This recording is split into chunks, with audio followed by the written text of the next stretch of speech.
So hello everyone, welcome back to my another video. চলে আসলাম নতুন আর একটা ভিডিও নিয়ে। তো সকাল সকাল ঘুম থেকে উঠে পড়লাম। আজকে হলো আমাদের বাড়িতে মনসা পূজা। তো আমি সারাদিন কি করি না করি তোমাদের সাথে শেয়ার করব, ভিডিওটা দেখতে থাকো লাস্ট অবধি।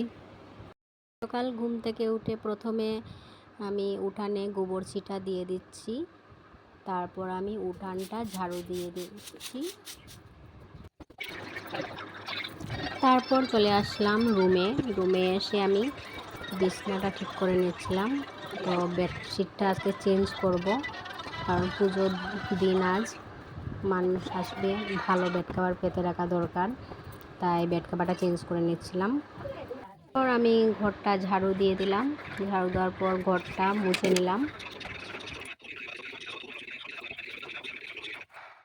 দরজার সামনাটা খুব মাটি মাটি থাকে, পুরা ডেলে দিলেও বর ভাসুর, ওরা তো বাইক দোকান, তো বাইকের বালি মাটি যেগুলো থাকে ওগুলো সব এখানে লেগে থাকে, পুরো সাদা হয়ে যায় করে দিতে। তাই এটাকে ভালো করে ব্রাশ করে পরিষ্কার করে নিচ্ছিলাম। তারপর আমার সকালের কিছু কাজ শেষ, এখন আমি ব্রাশ করে স্নানে চলে যাব। তো আমার স্নান করা হয়ে গেছে, আমি স্নান করে চলে এসেছি। এখন আমি চলে যাব ঠাকুরঘরে গিয়ে আমি ঘরটা বসিয়ে নেব।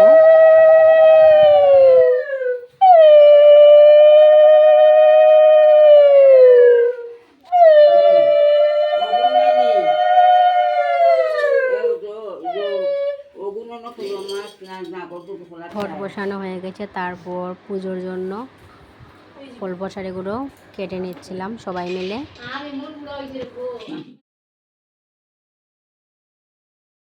আমাদের বুক সাজানো কমপ্লিট, এখন পুরোহিত মশাই আসার অপেক্ষা চলছে। তারপর ঠাকুরঘরের কাজ তো শেষ হয়ে গেল, এখন দেখতে এসেছি রান্নাঘরে কি হচ্ছে। তো এখানে রান্নাঘরে শ্বশুর মশাই বসে বসে সবজি কাটছিলেন, আর শাশুড়ি মা রান্না বসিয়ে দিলেন খিচুড়ি।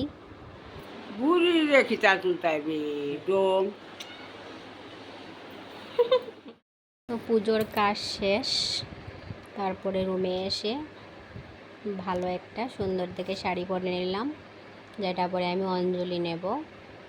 প্রচণ্ড গরম ছিল, তাই শাড়িটা প্রথমে পরিনি, আমি রেখে দিয়েছিলাম যে পরে পরবো, আগে কাজটা সেরে নিই সব কিছু। তো পুজো শুরু হয়ে গেছে, পুরোহিত মশাই চলে এসেছেন, এখন পুজো চলছে।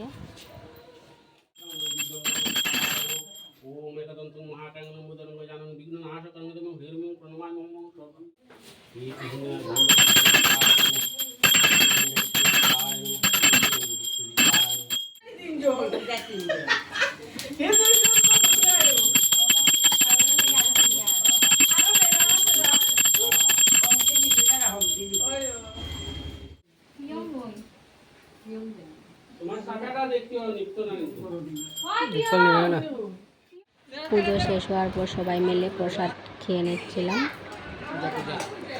তো তারপর চলে আসলাম রুমে। ভিডিওটা আজকের জন্য এতটুকু।